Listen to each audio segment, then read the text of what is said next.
তো চান করে চলে এলাম বন্ধুরা। দেখতেই পাচ্ছেন ফার্স্টেই আমার কাজ হচ্ছে বিছানা গোছানো। আর দেখুন না, এই দেখুন জানলাটা এতটাই, দেখুন এইটুকু ঘরের মধ্যে খাট একটা পেতে দিলে না, পুরো জানলাটা দেখবেন খোলে না, এইটুকু জানলা খোলে। তার জন্য আমাদের ঘরগুলো খুব অন্ধকার অন্ধকার, লাইট না জ্বাললে আপনি দেখতে পাবেন না, আমার তখন ভূত হয়ে যাবো আমি। আর হচ্ছে বাসন মাজা, ঘর মোজা হয়ে গেছে, আর আমবাবতী চলছে, পুজো দেবো না বললে তাই জন্য একটু দেরিতে ঘুম থেকে উঠেছি। এই দেখুন বাসন মাজা হয়ে গেছে আমার। চলুন বন্ধুরা, আমি না এই কর্নার র্যাকটাকে না পরিষ্কার করছি, বুঝেছেন। দেখুন আমাদের তো ছোট ছোট ঘর, যতটুকু পারি আমি দেখাই। আর সত্যি কথা বলতে আমি একা থাকি, তো ক্যামেরা ট্যামেরা ধরতে খুব অসুবিধা হয় বলে সম্পূর্ণ কাজটা দেখানো হয় না। তাও চেষ্টা করব, আপনারা যেহেতু কমেন্ট করছেন বলছেন আমাকে, আমি চেষ্টা করব ঘরের কাজ যতটা দেখানো যায়। এইগুলো কি বলুন তো, এগুলো না আমার ছেলেরা না ট্রফি পেয়েছে সব, 2 ছেলেই আমার পেয়েছে।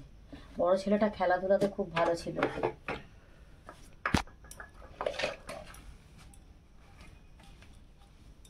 আজকে কোটো কাটাগুলো মাজা দেখাবো, অনেকগুলো।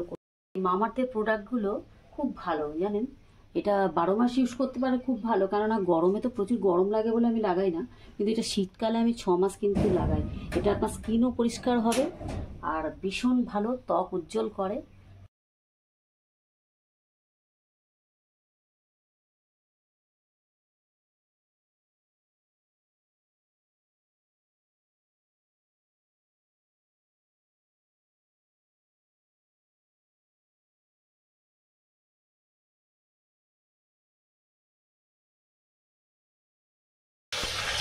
দেখতে পাচ্ছেন মাছের তেল, এটাকে আমি পেঁয়াজ দিয়ে ভাজবো।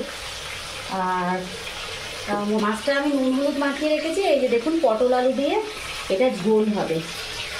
আর দেখতে পাচ্ছেন আমি সর্ষে বাটা, লঙ্কা বাটা, এই যে সর্ষে বাটার যে জল সেটা আমি এর মধ্যে দিয়ে দেবো।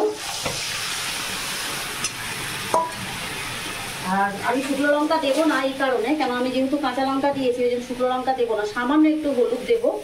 আর নামানোর সময় আমি হাফখানা পাতি লেবুর রস ওর উপরে দিয়ে দেবো, তাতে কি টক ঝাল মিষ্টিটা বেশি ভালো লাগবে। সামান্য নুন দেবো, যেহেতু মাছের মধ্যে নুন দেওয়া ছিল। আর এটা ফুট লাগলেই আমি লেবুটা সবসময় যখনই দেবেন, দেখবেন তরকারিটা নামাচ্ছেন তখনই আপনি লেবুটা দেবেন, নাচত কিন্তু আপনারা তেতো হয়ে যাবে। কিন্তু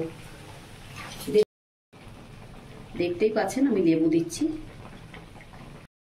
তো দেখতেই পাচ্ছেন বন্ধুরা কি হাল হয়েছে আমার। আপনাদেরকে রান্না দেখাবো বলে রান্নাঘরে নন স্টপ ক্যামেরা নিয়ে দাঁড়িয়ে থাকতে হয়, কি বলবো। চলুন তাহলে পটল আলু মাছ দিয়ে ঝোলটা দেখাই। আর এর মধ্যে দেখতে পাচ্ছেন আমি জিরে বেটেছিলাম, জিরে আর আদাটা বেটেছিলাম। আর এখানে পেঁয়াজ দিয়ে আমি পটল আলুটা ভেজে ফেললাম। এখানে আছে জিরা, আদরক, হলদি পাউডার আর মির্চা, নমক। বুঝতেই পারছেন, একটু হিন্দিতে বললাম যাতে ওরা বুঝতে পারে, তার জন্য তাই দিয়ে দিলাম। এটা কষিয়ে কষিয়ে পুরো তেলটা বেরিয়ে আসবে। এটা আমি কী বলতো পাতলা করেও ঝোল করবো না, আবার মোটাও করবো না, মাখো মাখো করবো। যেহেতু পটল আলু তরকারি শুধুমাত্র অল্প একটু মাছ আছে, দেখতেই পাচ্ছেন মাছগুলো মানে গুঁড়ো করে ফেলেছি, তার জন্য আমি মাছগুলো দেবো এর মধ্যে। তাহলে চলুন লাঞ্চের টাইমে দেখা হচ্ছে। খাওয়া না দেখালে তো হবে, তাহলে বাই বাই।